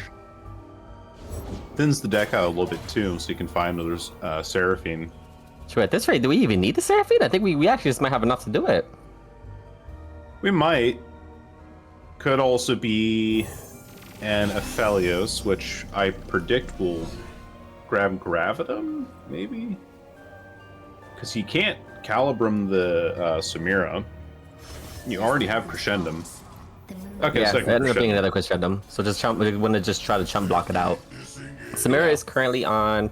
didn't get the rally off last turn because we didn't have the capabilities of doing so. So we're back at the reset. There we go, copying. Blood for Blood. Thankfully, not a double copy because of the lack of Seraphine on board. Yeah, I think that's like what was really saving Shaddoll right now is the fact that we're not double copying these. Yeah, the Sunburst was absolutely vital in that situation. There we go. Hard.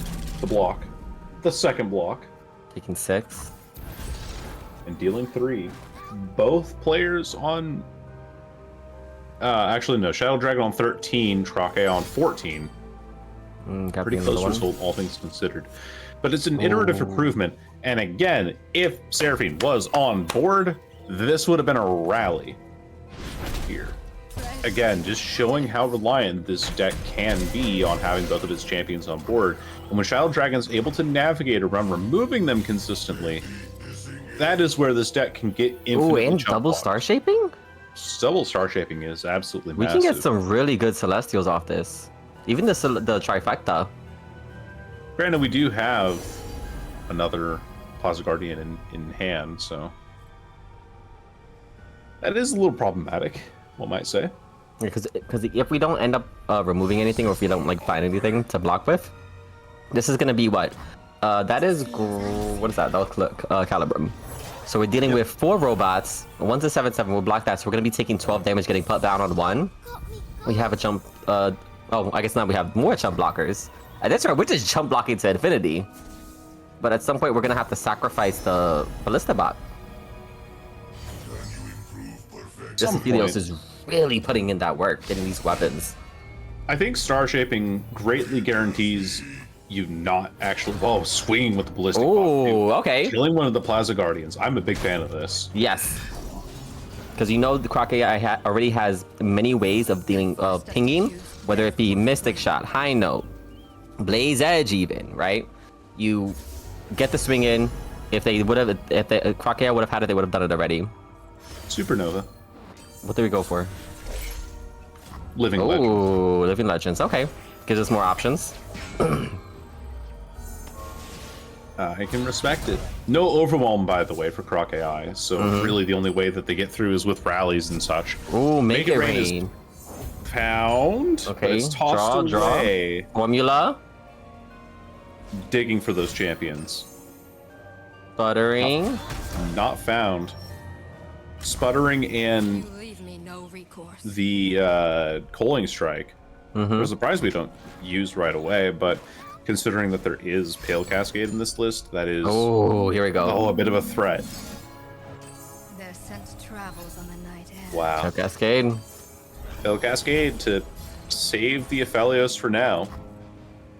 No damage removal, and also because this isn't a damage-based removal, you can't disintegrate or mark one death ray with it. You could have committed it on that round, but I don't know. Worried about who knows what. I mean, at this rate, I think keeping the Disintegrate is good because you need to deal with the Celestial if one comes out, especially if it's one that doesn't have Spell Shield. Imagine it's another Great Beyond that wins this match. That would be 2 in a row. That'd be kind of wild. Yeah. Guys, Great Beyond is still a good card.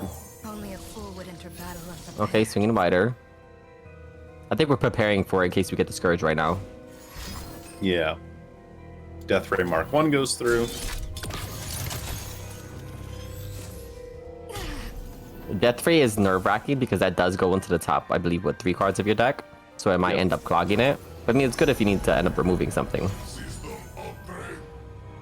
And Ballistic Bot might be the target of removal because we did see it grow up to be a 6-attack unit and kill one of the Ballistic Bots. And here's the crazy thing, right? Because this deck no longer runs counterfeit copies, and because we've seen iterative improvement, because we've seen Blood for Blood, these Plaza Guardians, these are the only Plaza Guardians. Yeah. Once these are removed, if they are, that's it. That is all the Croc AI has. We can end up, we can empty our hand, play the Ignition and the Dust Pedal so that we can get the maximum of the Celestial card. Oh my gosh. Wow. Okay.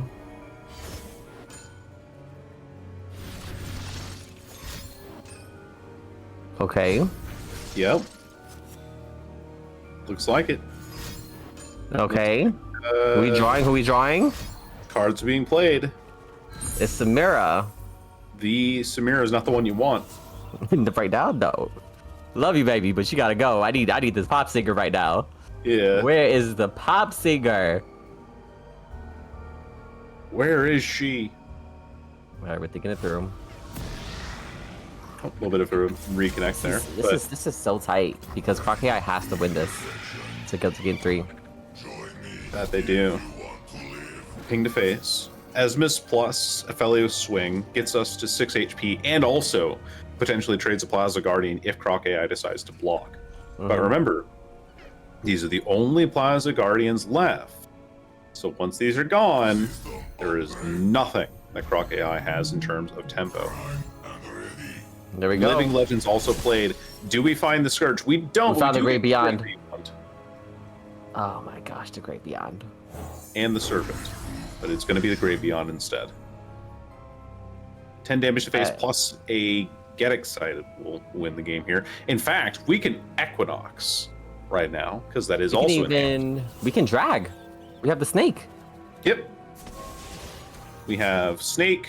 We have many options. In fact, we have, I think this is Inferno. I can't tell with this skin. The Pulse Fire skin, I can't tell. I think that's Infernum. Infernum. on. Yeah, I think that's just game. It is, because next turn you play your ballistic bot, gives you a token. You're hitting for 12 right now.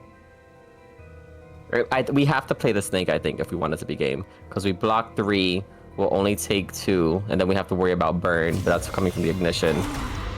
How much? Hold on, how much is this buff? +1, Just +1, 12. End up healing. If we play snake, we could also pull the 6/6 out of the way and then have a Felios strike for 5 with lifesteal. Heals up to 16. Not exactly the greatest outcome, but I think that by forcing that kind of block, we do run into the opponent having to use one of your other units to block with. Yeah, so at that rate, it's just better to swing with the elusives, call it a day. Yeah, it is. Instead of trying to play around a disintegrate, what have you. Yeah, that's game. Ignition wins it off the top. We would basically need to top deck Seraphine. Seraphine needs to give us Guiding Touch, and then we can survive outside of the ignition. Yep. I mean, Seraphine at any point, especially when Samira's been on board, would have won this game. But the ignition is just the threat that is going to be taking Croc AI down. So it's a matter of whether they want to go down to that or go down by their own hands to the Blade's Edge. Either way, Drgn has this in the bag. Do you know that meme that's like the Asian girl who's like holding out her hands? She's like, the evil has been defeated. Not the evil. That's how I feel about the Samira Seraphine. The result of this match. Croc AI would have to hope to find a sputtering song spinner directly into a guiding touch, but that's it. 1 HP. GG. Croc AI and Shaddoll. Wow, that was the grand final. Shaddoll took it all. Shaddoll Drgn is the eternal champion. No? What? Oh, Croc AI didn't lose. Oh, we had the overlay wrong. Oh. Oh, okay.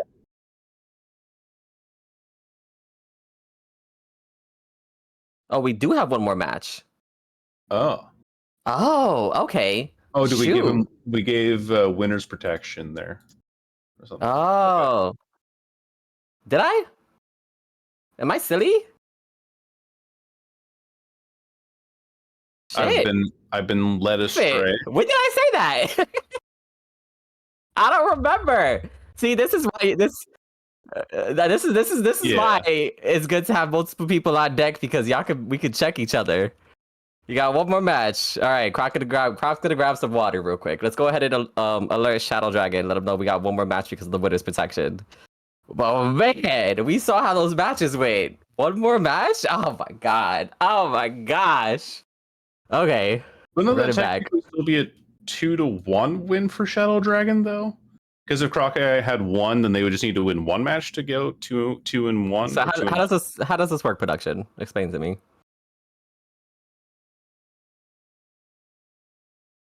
Okay. Okay. Correct.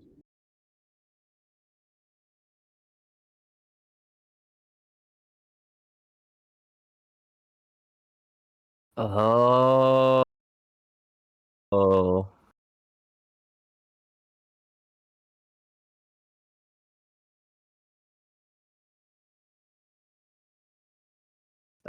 Okay. Okay. I meant, yeah. You'll have to explain the stream. Okay, yeah. I'm not explaining it. I'm not saying that. So basically, how it goes after I got the explanation from production, I was being silly.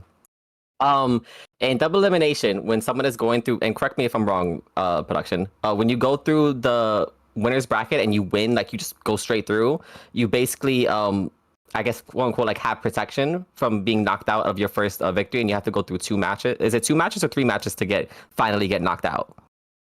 Because if Croc AI wins, do they have to go through a 3rd match, or am I? Oh, it's just finals. Okay, so you basically get like a 1 life type of deal. Rather than where if we go back into it, the bracket excuse me, rather than if losers bracket comes in, right, and they have that first match, rather than Croc AI being knocked out immediately, because Croc AI went through and won everything, right, we have that winner's protection, because technically speaking, Croc AI would go down to losers bracket rather. So you have to lose twice if you're gonna end up being knocked out of double elimination. So because Croc AI doesn't have a loss yet, we still have one more match to go. Okay, that makes sense. I have to think that through. Yeah, it. I mean, just don't put the I was saying communicating. Don't put the score. Just leave it as is. I think it should be fine. Go ahead and notify. We have to let Shaddoll Drgn know. Or Shaddoll.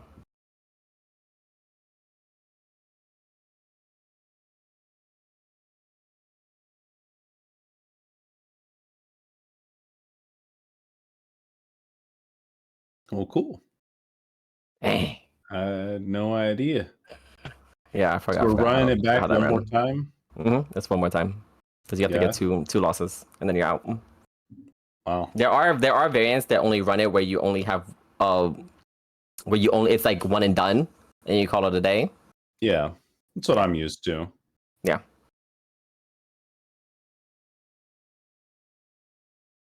All right, let's go ahead and run it. Double check with all the players. Make sure we set that up.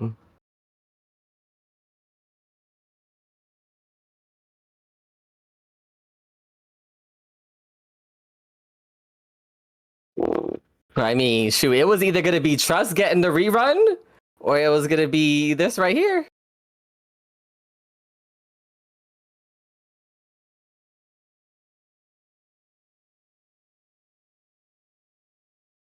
All right, let's go ahead and fix the score real quick. Ding, ding, ding, ding, ding, ding, ding, ding.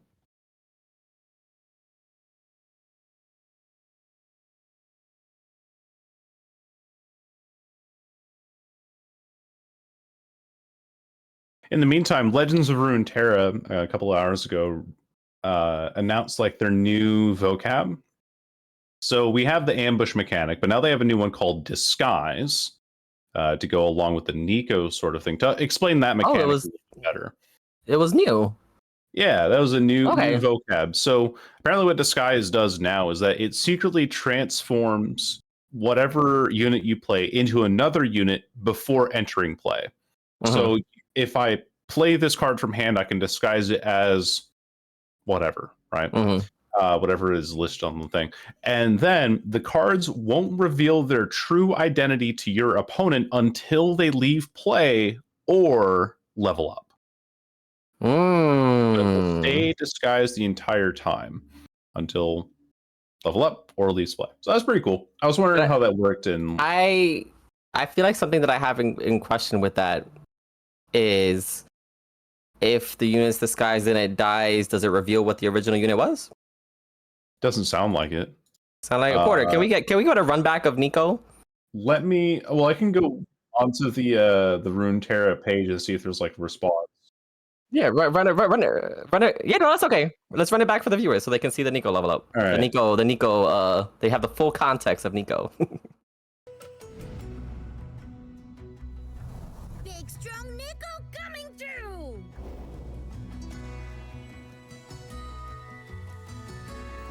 Nico is making her own tribe now.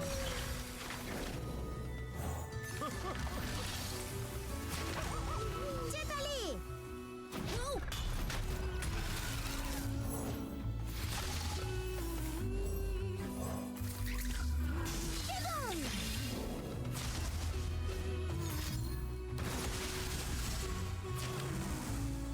Fight, fight, fight!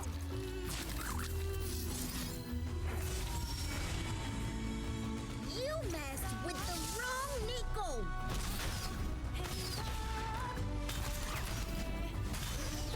If it huffs or slithers, it's my kind of critter. Give them the angry Deo. Rawr! Danger, Nico!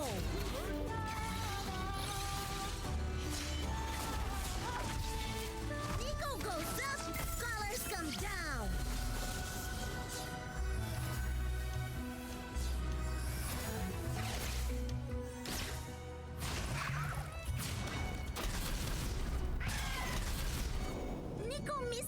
Medley so much. You must be so strong, surviving all on your own. I am not alone, child. Be a good beast and get back in your cage. Nico does not like smelly cage or smelly mans. Nico is here. Or is she?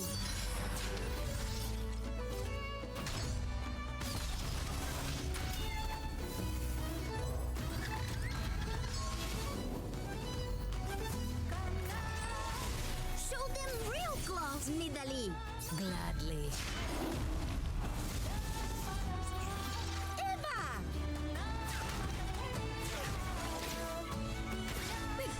Nico attack! Ataku! Oh yeah! Good guys win! Woo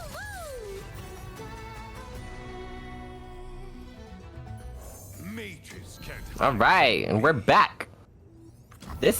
All right. Clarify some more things. This is gonna be the final match. Final the match. finals of the finals. Crockett, I, and Shaddoll, they get to have a run back against each other because of how double elimination stuff works. Anyway, we saw this matchup. We saw how it went for Shadow Dragon. Ended up getting the burn through. And now all Proc AI really needs to do, now that we have already ran this matchup, we have to just keep that in mind, right? We have to make sure that we're getting rid of these champions, whether it be Lux or Jace.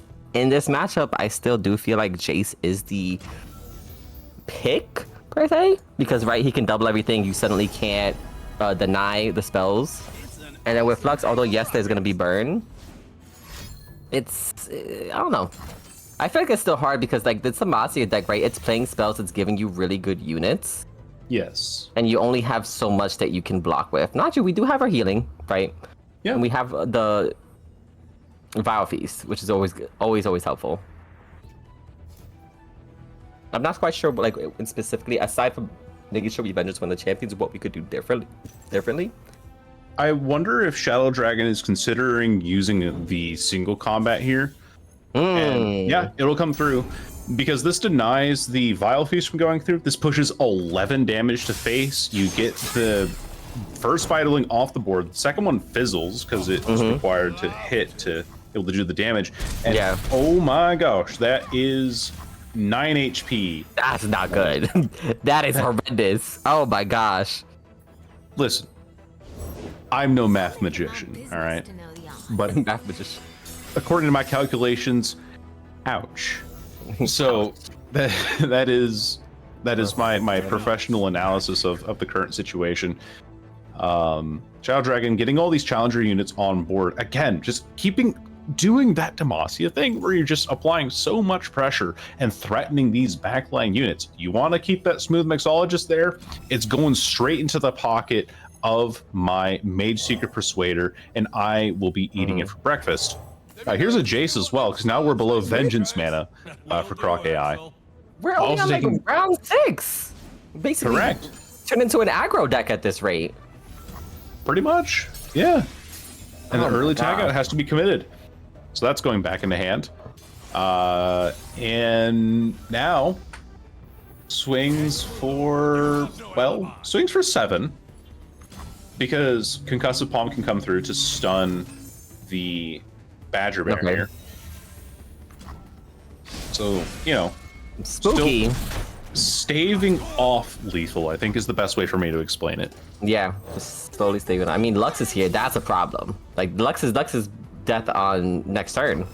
We get the Shock Blast into Laser. So, I mean, at this rate, we have to immediately go for the Vengeance.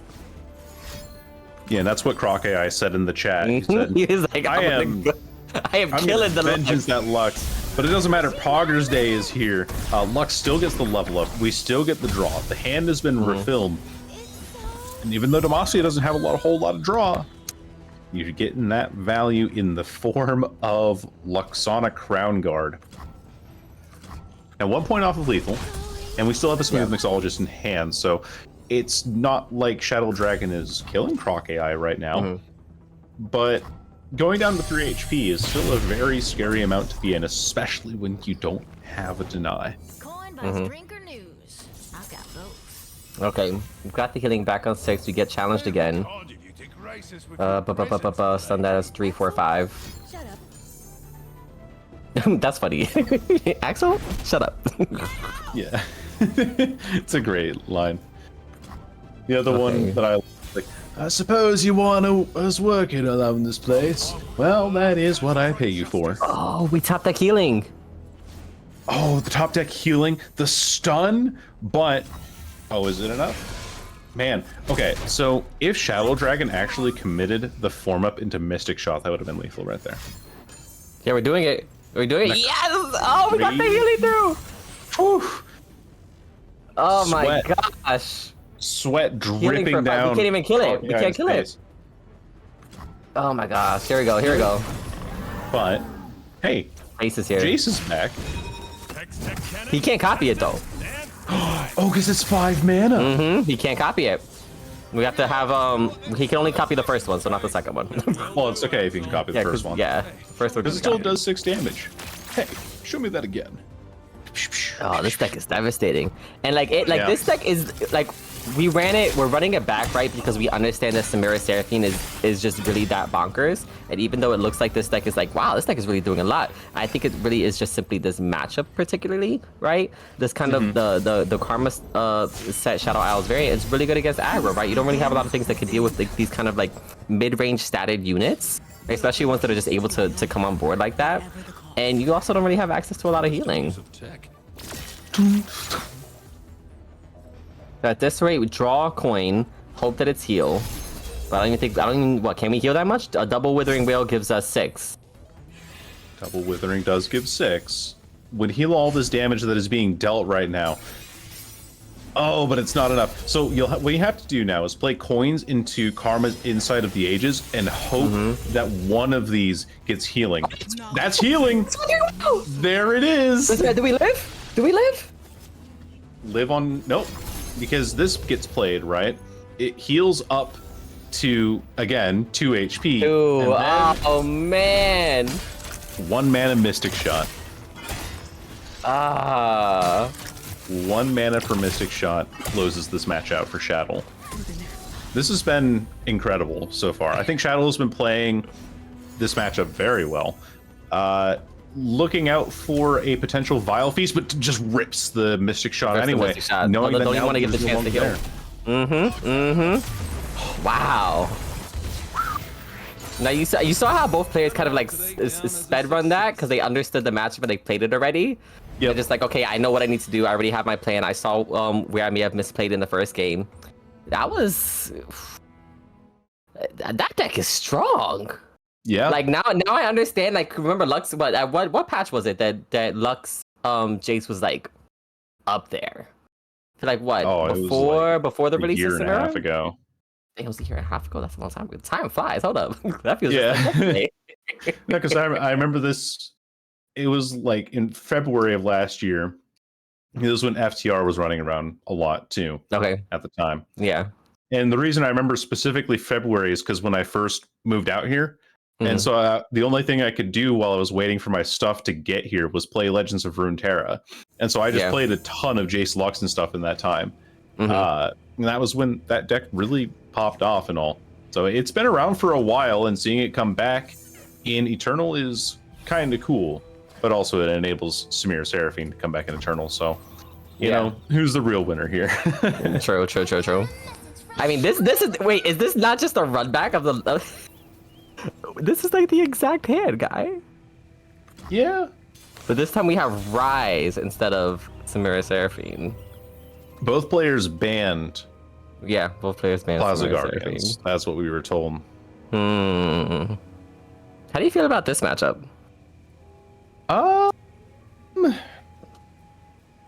Piltover and Zon, do you beat landmark-based decks? Perhaps. I don't know. I think that it is a hard one for me to say. I want to say that Aphelios doesn't win this quite as often, but that's just kind of based on my own suppositions. Because the way that the Aphelios Victor deck does damage is kind of through, gradual poke. You have the Get Excited that deals 3, the Blowback that deals 3, but it kind of needs some setup to do that. You have the Ballistic Bot that's dealing 1 every turn. What does Croc AI have? Well, you have the Shard of Hope, you have stuns, you have ways to prevent units from connecting with your face. And yeah, I think that the deck Aphelios Victor is too slow and less interactive in a way that landmarks are going to be able to run it over anyway. So it's just like slow burn versus slow heal. That's basically what we're looking at. After burn deck, let's say, you know, discard aggro, right? Then it may have been maybe be a different story.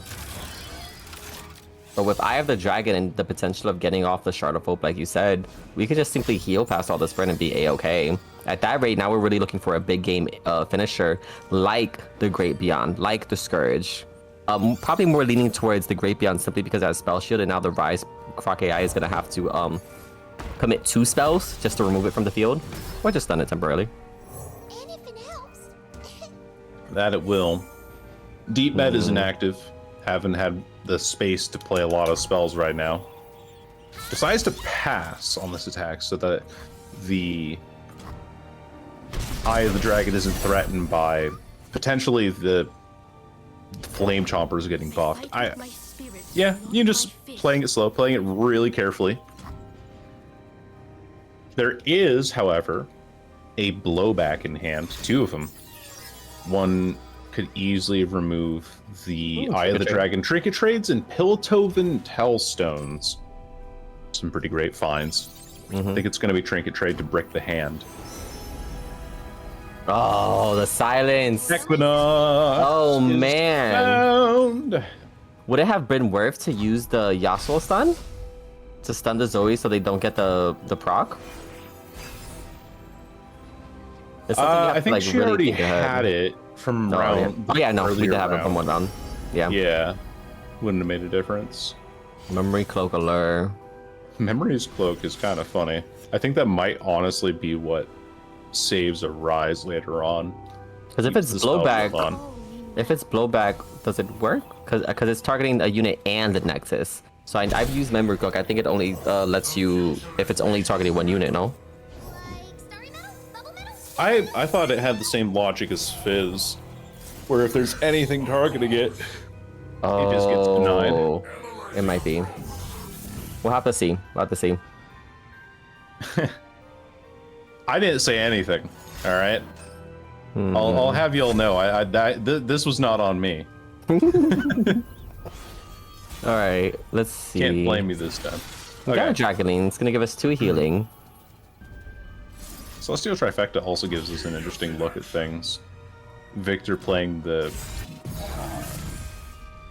Hex Core upgrade gets overwhelmed. Overwhelmed. That's pretty nice. Spell Shield Overwhelm's huge. Ooh, Shut of Betrayal. Shut of Madness. It looks like Madness was taken, but we'll see. I think that's what I saw was clicked. Oh, no, okay. Betrayal. Yeah, no, that makes sense. You don't want that Flame Chopper's pulling a unit that you might want to block out of the way. Zoe's getting up there too. I think we're gonna end up leveling Zoe actually, just because Flame Choppers took that hit. That's right, yeah. Even though you do have Delve into the Past in hand, that doesn't exempt you from the pressure that Shaddoll Dragon's able to pile on here. So my prediction was wrong.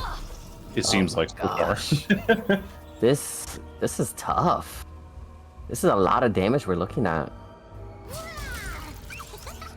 Yeah. I am with you. Committing the Aphelios on the attack too. 6 this prevents round? 3, prevents 6, prevents +2 is 8. Oh, level up. Zoe level up is devastating though. Gives the Pale Cascade just to make sure that Zoe does get the level up. Ballistic Bot will give everything augment when it's played next. Because again, with Zoe being leveled up, it only removes the Zoe when she dies. It doesn't remove the effect of everything getting the keywords on top of it. And heck, we might even find, oh, you know, the sisters. off of this Behold the Infinite. It's just so scary. Shadow Reverence, okay. We need so many stuns, but like this Victor, the fact that Victor is just gonna be buffed so much, and that we now need a way to deal with the spell shit. I think we have to deal with it before the swing, possibly getting down, using the recall a landmark, recall Victor. No, I don't like that. I mean, like none of your options are good at that point, right? Yeah. At this point, they're not all good at all. You might just have to. No materials, no improvements. Fearsome. Fearsome, not great for. Cause like here's my idea, right? You use Homecomings to recall one of the landmarks. I would say, I mean, I guess it doesn't matter which one. Just so that you can proc them all again, right? You remove a unit, get mana back, pop the spell shield. That way, next turn when you're dealing with the swing, you now don't have to worry about that spell shield. Our hand's a bit full, and we don't want to spend too many cards on one unit because we need to spread the removal around, or the stall around. Ooh, Mystic Shot burn, that's good. Wonder if Croc is considering using double recall or double removal for the Victor here, just to make sure that it doesn't stick the damage here. 1, 2. Okay. I don't know. I like your idea better though, because because you can utilize the mana just to knock it out the way. Because now we're in a tricky situation because we don't have like all the mana in the world. I think what 4, 5, 6, 7, 8, 9. I think we have 9, so we can do all the spells we need to. Oh, are we going for this route? Spirit Fire. No, I forgot about that. Kaboom. Okay. And then recall or stun the Victor. Whew. This is death. Blowback. Blowback kills right here. Blowback does indeed kill. It doesn't need to target a unit.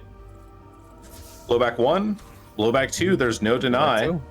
It doesn't matter what you select here. I think this just goes through all the way. Yeah. And wow. Well, we really aggro down. Had to play around it, but I think that getting it's that hard. There's so much pressure. The reason why the blowback wasn't committed earlier as well was because Shaddoll knew that they had to try and play around there being a possible deny, giving them multiple outs to work with. So forcing the the stun onto the Victor, forcing the Spirit Fire out to prevent the damage going through the face was the right line, because you're only taking 1 damage at the end of that. But then once Shaddoll recognizes, hey, no deny, easy money. I get to go through and I get to hit him off with the blowback. And unfortunately never found a rise, didn't really find Claws of the Dragon, and Shaddoll wins it once again 2-0 to definitely claim that spot as the Lance's Eternal Champion. Shaddoll is killing it today. Really going in on everything. Oh my gosh. But listen, both players got their run back. They played it how they wanted to. Both ended up banning the Samira Seraphine, just running it. We saw Rise into Philos. This Philos deck has really been like putting in that work. And like I myself, like again, I've played it, but I've kind of had mixed feelings about it. Not sure if I really liked it, but seeing it in this tournament, not only this tournament, but in the opens and in the other tournaments that we've had, we really see that it's strong, right? It has a really good, strong end game finisher. In fact, multiple, right? Whether it be the invokes, the burn, or the champions. It's strong as hell. You know, I'm sure it does lose to certain things, right? I'm sure it has its bad matchups, but it feels like a good, well-rounded deck that can hold its own against most of the meta. Yeah. It can be flexed to be good into aggro. You get the the Severum weapon. You have Star Shaping and heals available. You also you can turn your blowbacks or your Get Excited or your Mystic Shots into unit removal to control the board a little bit better. I mean, the flexibility that is offered inside of Aphelios Victor Shells or with Splash with the Zoe is phenomenal, to say the least. And that really just goes on to show just how powerful it is. Wow. Kai, it's the end. It's I the don't want to end. go We yet. made It's it. the end. We made it all the way through our We did eternal it. championship. Yeah. Through the whole entire month of just playing nonstop freaking Eternal. What do you mean eternal? This was nonstop smear Seraphine the whole way Oh through. my gosh. This It's meta 60% was inclusion. stressful. I Yeah. mean, this meta was stressful. Pretty Like up it there. was fun. It was nice to go back to visit some decks, right? I gotta play by Nivea. Did some winning with that. I gotta play Lee Sin again. I know Porter can attest to that. Our production. Killing it on Lee Sin while climbing ladder. This is banger. We're gonna go ahead and wait and see if our champion is gonna be able to do an interview. Oh man. Let's see. What do you haven't seen the leaks, right? Or have you seen them all? I've seen them all. I'm Okay. cursed with knowledge. Okay, you're cursed. We're both cursed with knowledge. Okay, from what has already been revealed, right? We already have Nidalee. We already have Nico. Which champion are you kind of like leaning towards? What do you think? Are your thoughts on them? Do you think one's gonna be more broken than the other? Do you think one's just gonna be kind of not really gonna be doing much? I think Nico's going to be really strong. Okay. And my reasoning for that is that a 2-mana champion just in general is strong.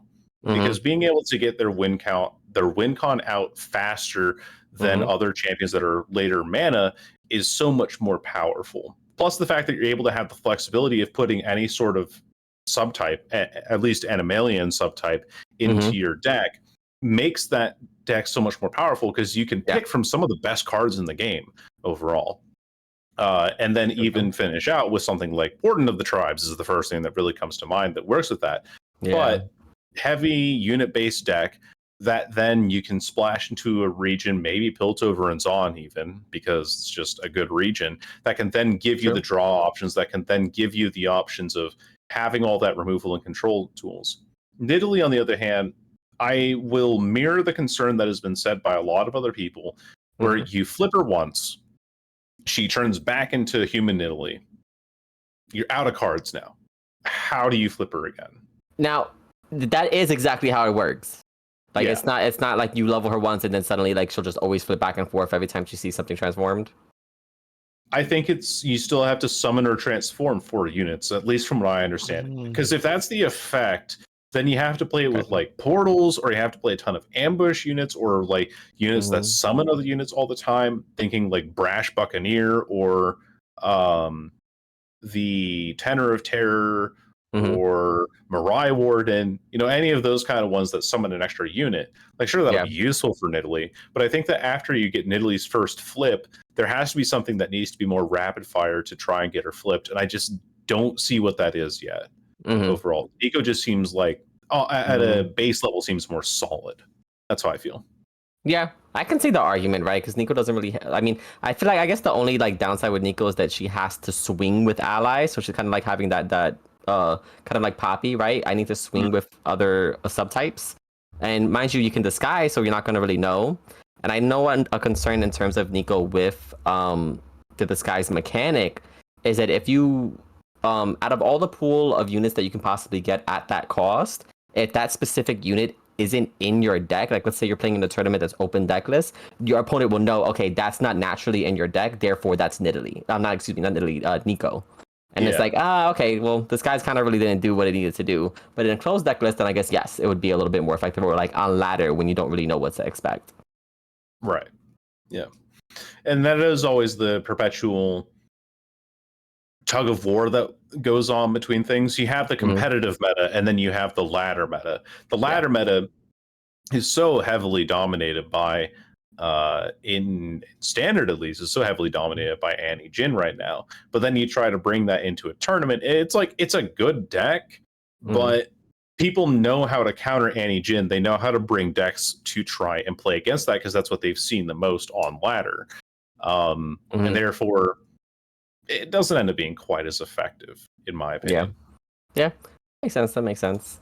It doesn't look like we're going to get an interview with our champion. But no worries. We'll definitely be able to catch him next time in our future tournaments. Cough, cough. Y'all should join. Cough, cough. Same time every week. Same time every week, every Thursday. This Sunday, today was the championship, so we usually host those at the end of every month. This was our very first one, as y'all can see.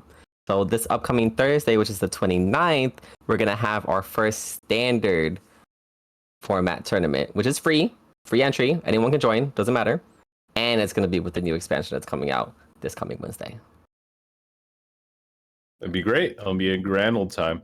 Are we going back to standard after this? Because I know standard opens and everything are going to be regular following this Wednesday, or are we going to be staying with the eternal format? No, we're going back to standard. Yeah. Okay. Mm-hmm. Yeah. Good to know. Whew, shoot. Dang. I want to watch some more Runeterra. I'm not done.